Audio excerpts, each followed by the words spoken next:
Bom dia, queridos alunos. Hoje vamos terminar a revisão de propriedades coligativas. Ainda nos falta falar sobre a ebuliometria e a criometria.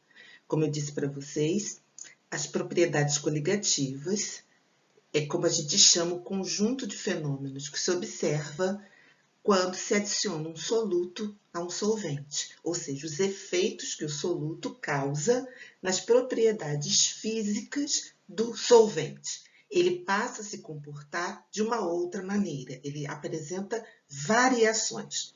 Eu separei, na outra aula a gente falou sobre os efeitos sobre a pressão, e hoje a gente vai falar sobre os efeitos sobre as temperaturas de ebulição e de fusão ou congelamento, como vocês queiram, tá certo? Antes de começarmos, temos que lembrar que o fundamento de todos esses processos, essas alterações, esses fenômenos, está baseado nas forças intermoleculares. A adição do soluto ao solvente altera as forças intermoleculares e isso, obviamente, afeta os estados físicos do solvente, certo? Então, que fique claro, ponto de fusão e ponto de ebulição é uma função da temperatura, sim, claro, mas também é afetado pelo tipo de força intermolecular que aquele solvente apresenta, tá bom? Nós vimos na aula passada que o solvente dissolve o soluto desde que eles sejam semelhantes, logo o soluto vai realizar uma interação com o solvente. Então, já tínhamos o solvente com as suas próprias interações. Ao adicionar o soluto, passa-se a ter mais interações. Além das que ele já possuía, ele passa a realizar novas interações com o soluto. O aumento do número de interações, nós já vimos, diminui a pressão de vapor do solvente, lembra? Ele fica mais preso, ele vaporiza, ele evapora mais dificilmente. Esse mesmo conceito tem que seguir hoje porque ele é o fundamento desses fenômenos que nós estamos observando, tá bom? Então, antes de falar da ebuliometria, vamos compreender muito bem o que é a ebulição. O que é ferver? Bom, a gente sempre usa a água como modelo, como solvente, modelo para tudo, porque é o mais compreensível, mas você deve estender tudo que você estiver aprendendo para a água para os outros solventes líquidos, tá bom? Bom, a gente sabe que na pressão atmosférica, é de cima para baixo, é o peso, a pressão atmosférica é o peso dessa massa de ar que fica em cima da gente, correto? Bom, ao aquecer um líquido, você está doando energia cinética. Essas moléculas começam a vibrar cada vez mais intensamente, até que chega um ponto de energia que é capaz de romper as ligações intermoleculares. No caso da água, a ponte de hidrogênio. Então, o que se observa é que forma-se bolhas dentro do líquido. Por isso, ebulição vem do inglês bubble, certo? Bolhas. O que se observa é dentro do líquido, algumas moléculas conseguem se afastar. Elas fazem uma pressão ali dentro muito grande. Quando essa pressão dessas moléculas se iguala ou supera a pressão oposta, que vem de cima, ela é capaz então de se libertar daquele ambiente líquido, passando então para o estado gasoso. No caso da água, isso acontece se estivermos a uma atmosfera de pressão oposta, isso acontece em 100 graus Celsius. 100 graus Celsius, então, representando a quantidade de energia que a água precisa absorver para conseguir essa libertação, romper as pontes de hidrogênio, formando uma massa com pressão suficiente para se opor à pressão atmosférica. Isto é a ebulição, correto? E ela acontece, a gente já viu, né?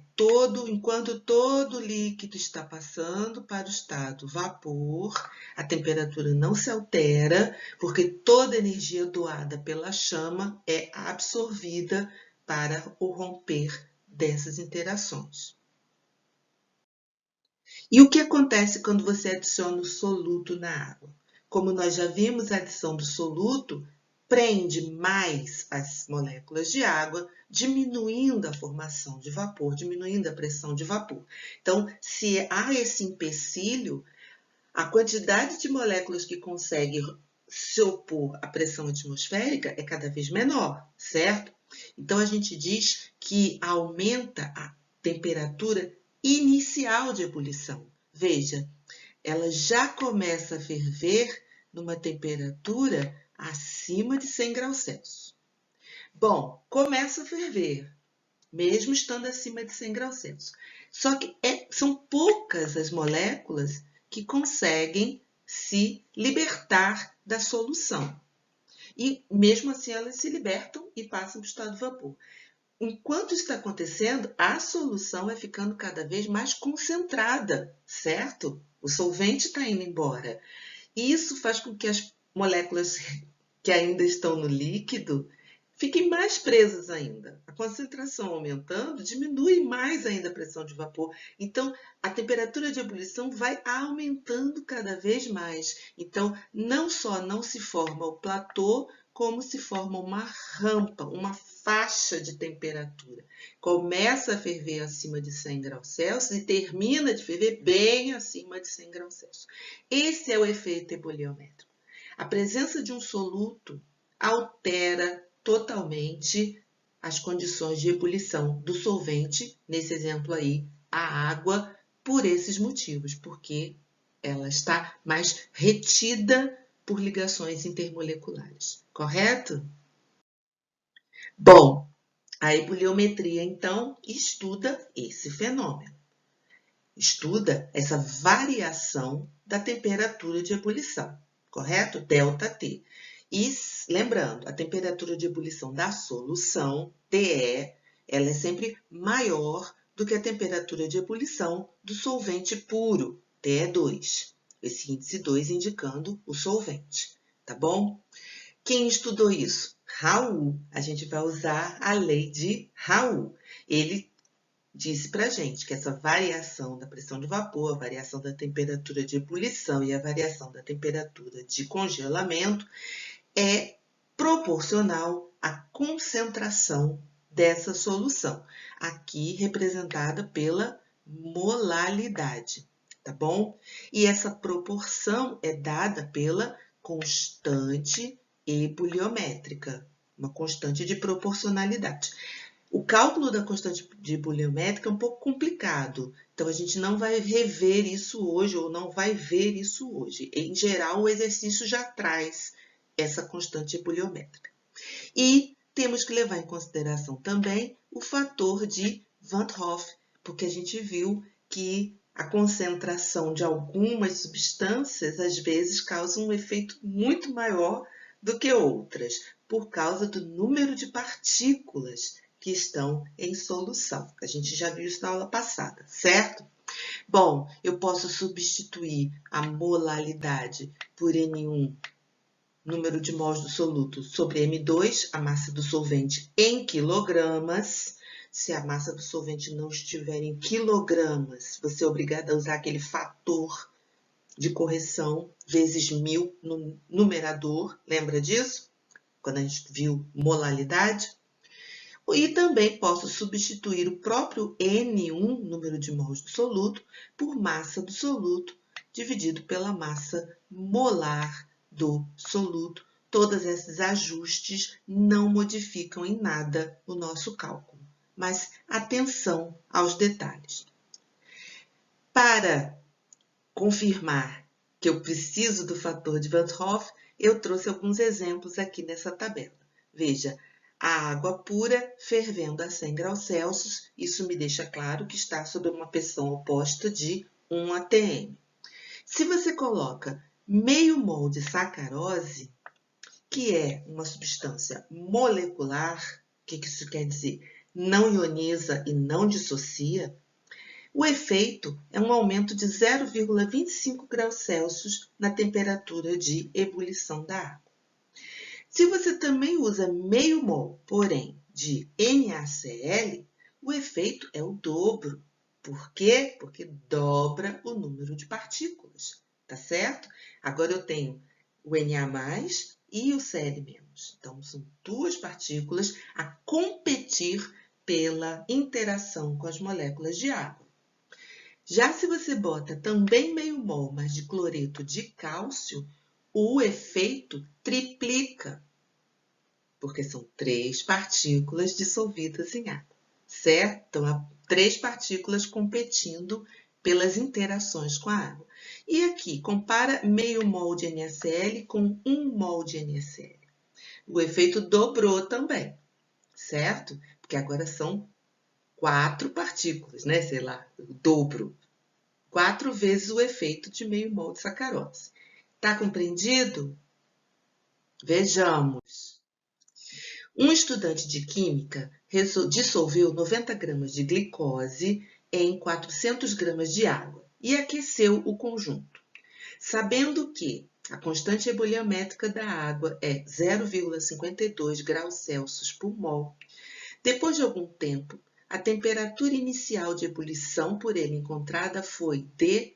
Então, perceba o que ele disse, a temperatura inicial de ebulição, porque a gente sabe que não tem uma temperatura fixa, é uma temperatura crescente, porque vai concentrando a solução, correto? Bom, os cálculos de Raoult só nos permitem, por enquanto, depois tem mais conta, calcular a temperatura inicial de ebulição. E aí, o que ele quer? Ele quer ΔT. Ah, não, ele quer T. Ele não quer ΔT, ele quer T, a temperatura inicial de ebulição. É só substituir na fórmula, não é? Ah lá, T menos 100. Por que menos 100? Porque o solvente é água. Qual é a temperatura de ebulição da água? 100 graus Celsius. Constante ebuliométrica, 0,52.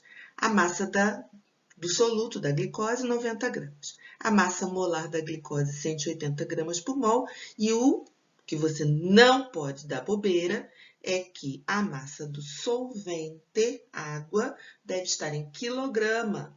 Ou você aplica o fator de correção multiplicando por 1000 no numerador, certo? Não esqueça. E aí foi só fazer o cálculo. Então, essa solução de glicose vai começar a ferver a 100,65 graus Celsius, certo? 12 gramas de uma substância X dissolvidos em 500 gramas de água sob pressão normal. O que é pressão normal? 1 atm. Entram em ebulição a 100,12 graus Celsius. Qual é o valor da massa molar de X?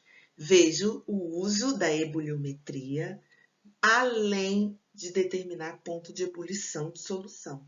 Nesse estudo, estamos buscando descobrir quem é a substância X. Por exemplo, você tem algumas suspeitas, você tem 2 ou 3 possíveis solutos, e aí você determina a massa molar do soluto e você descobre quem é o soluto, tá certo? Bom, mas voltando ao cálculo ebuliométrico, vamos usar a fórmula ebuliométrica. Veja que eu não estou usando o fator de Van Hoff. Não usei na anterior porque a glicose é uma substância molecular, não ioniza, não dissocia. Nesse aí, simplesmente porque não foi dito nada no exercício que me levasse a crer que eu teria que me preocupar com o número de partículas de íons dissociados, tá bom? Então, basta substituir os valores na equação. O que ele está pedindo? Ele quer a massa molar de X, massa molar do soluto, M1. Quanto que foi ΔT? ΔT foi 0,12 graus Celsius, certo? Bom, veja como eu fiz os cálculos. T é de 100,12, T2, 100. Constante ebuliométrica, a gente já viu, 0,52. A massa do soluto, 12 gramas. Massa molar do soluto é o que queremos. E a massa do solvente, de novo, eu tive o cuidado de passar para quilograma. Fiz a conta, passei M1 para lá, né? Expondo ele assim, botando ele bem em evidência. Passei o 0,12 dividindo e calculei. Deu 104 gramas por mol a massa molar. Então, se eu tenho algumas substâncias suspeitas, pela massa molar eu identifico, correto? Duas panelas abertas contêm líquidos em contínua ebulição. A panela 1 tem água pura. A 2 tem água salgada. Qual dos gráficos seguintes mais bem representa a variação das temperaturas dos líquidos em função do tempo? Ele não coloca no gráfico, mas ele diz que é variação da temperatura em função do tempo. Em função do tempo quer dizer que o eixo do x, das abscissas, é o tempo.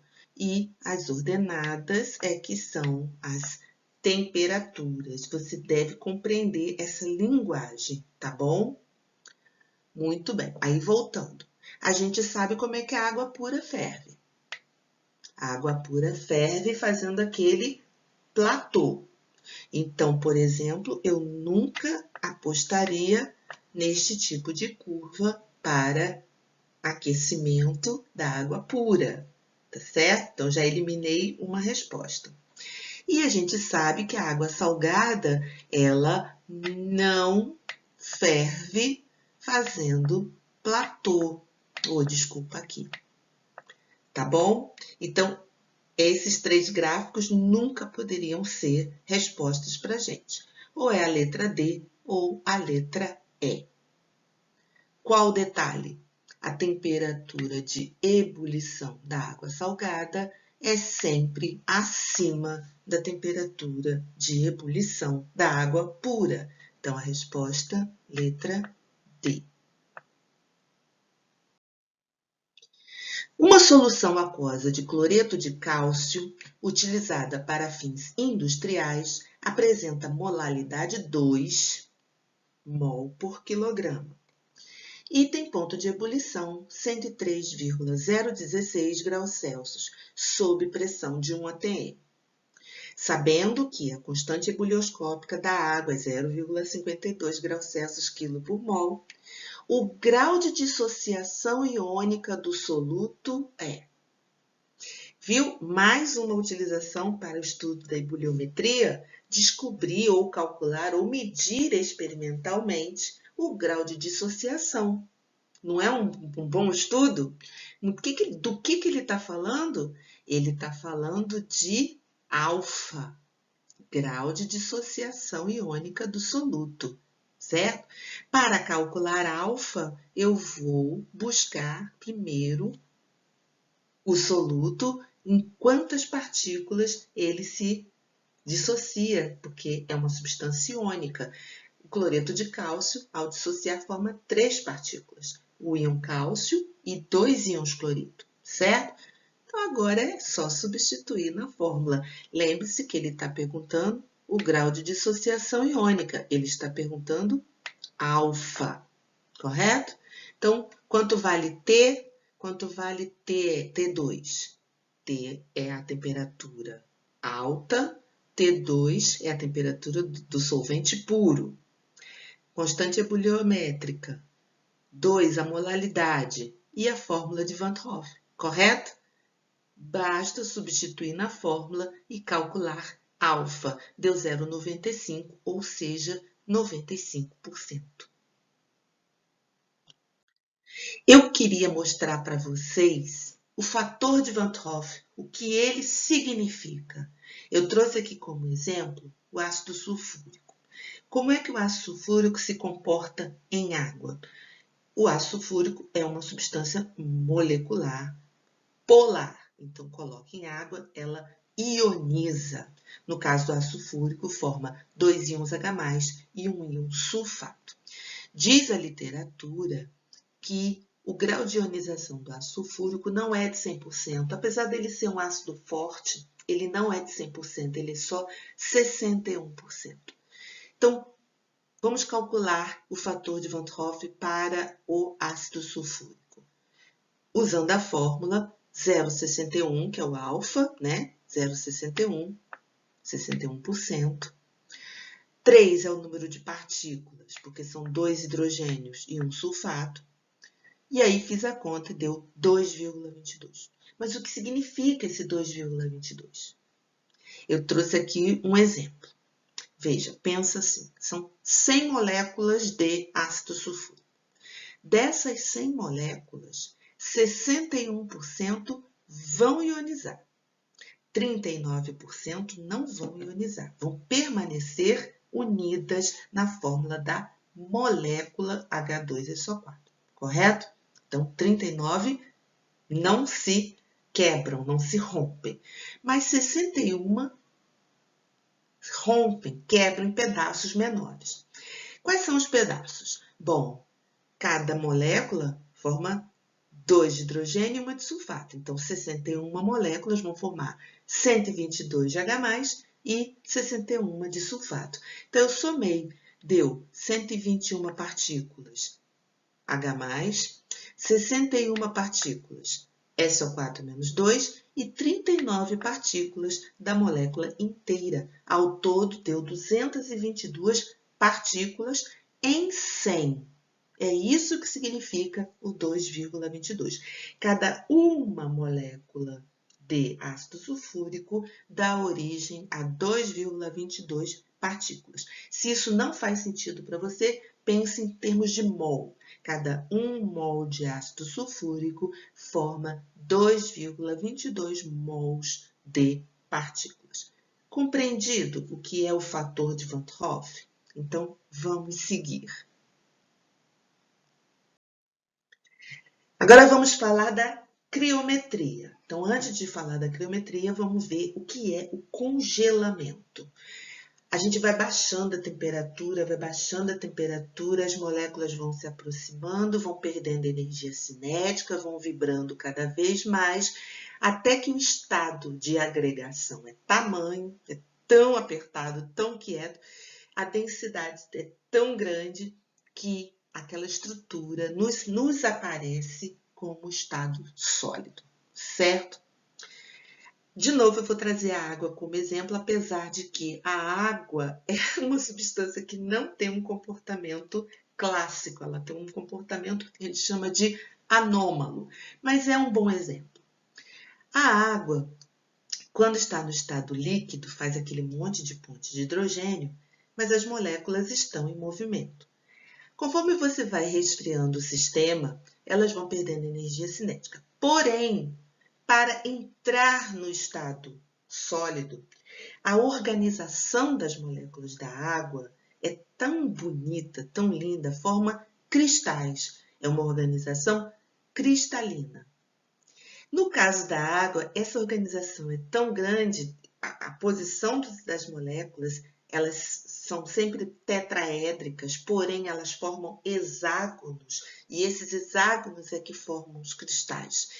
E é tão organizado que elas até se afastam um pouco, gerando o gelo que tem densidade menor que a da água, justamente porque as moléculas se afastam um pouco. É a única substância que, ao congelar, se afasta é a água. Todas as outras, as moléculas se agrupam cada vez mais.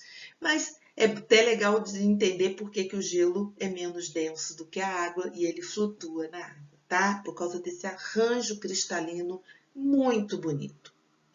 Bom, eu sempre comparo o congelamento com a formatura dos alunos lá no pátio do Colégio Militar.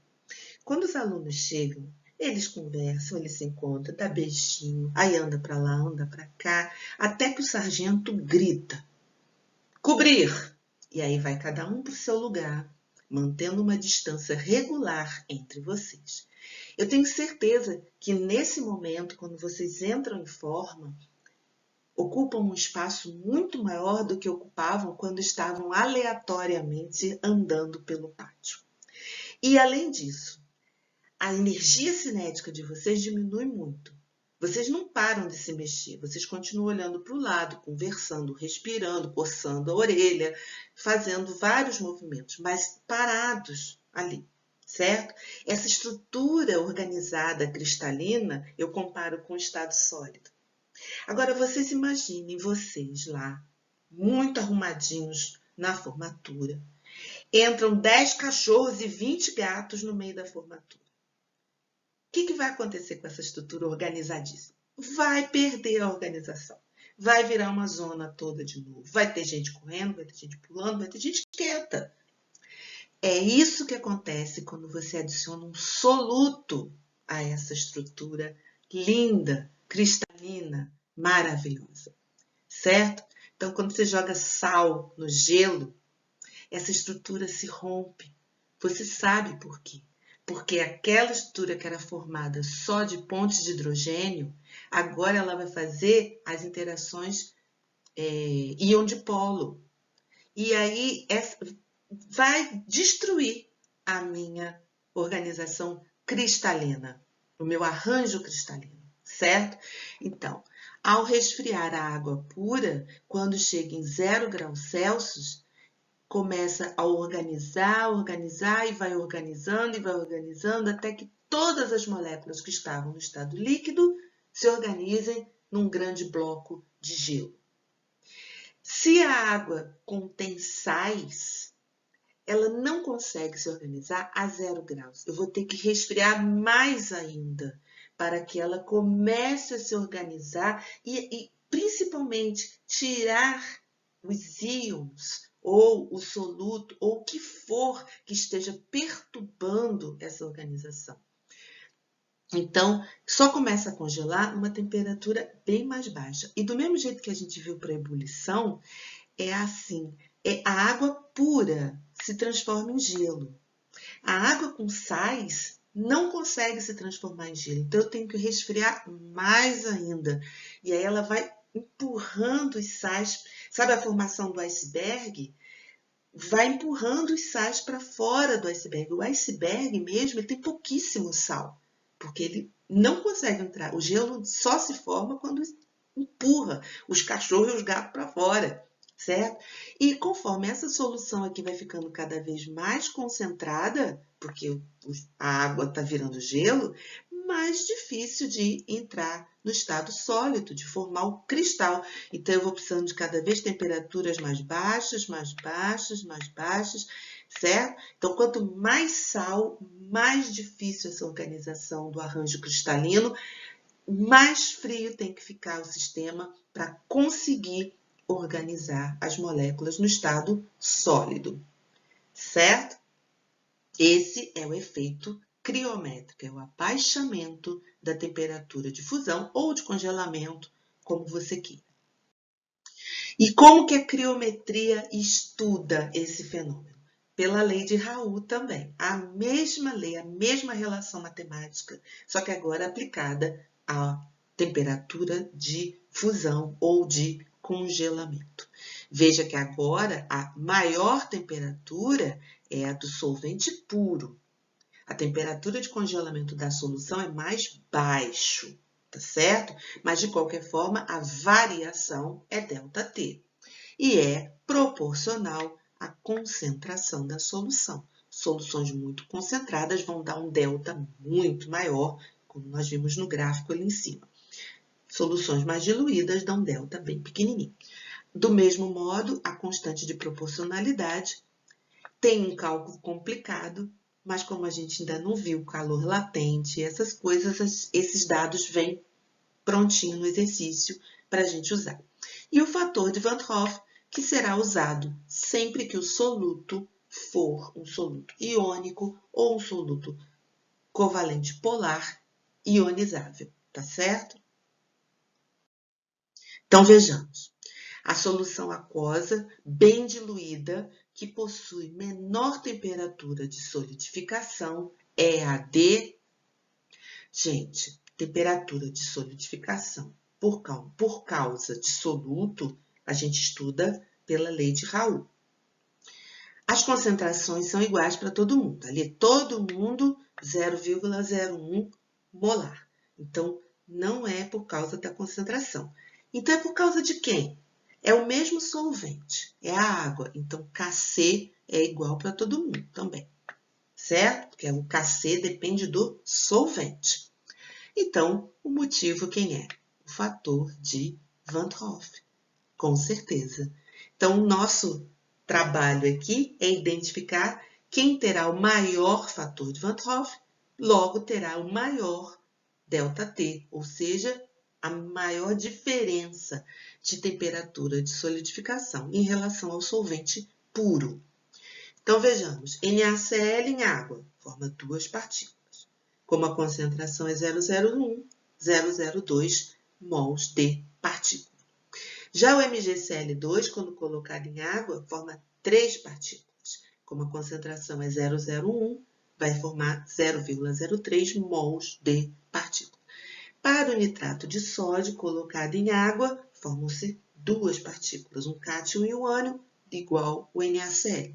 E para a sacarose, uma substância molecular, não dissocia, não ioniza, então sempre vai formar uma única partícula proporcional a 0,01 mol de partículas. Então, essa foi bem fácil, né? Era só ver quem formava mais partículas dissociadas ou ionizadas dentro da água. Quais das afirmações seguintes estão corretas? Vejamos. Número 1. A água do mar congela abaixo de 0 graus Celsius ao nível do mar. Isso é verdade? Claro que é. Você veja que nos polos, onde as temperaturas são baixíssimas, menos 50 graus Celsius, o mar está lá, lindo, líquido, porque tem tanto sal dissolvido que não permite nem a menos 50 graus Celsius que a água congele. 2. A água do mar ferve acima de 100 graus Celsius ao nível do mar.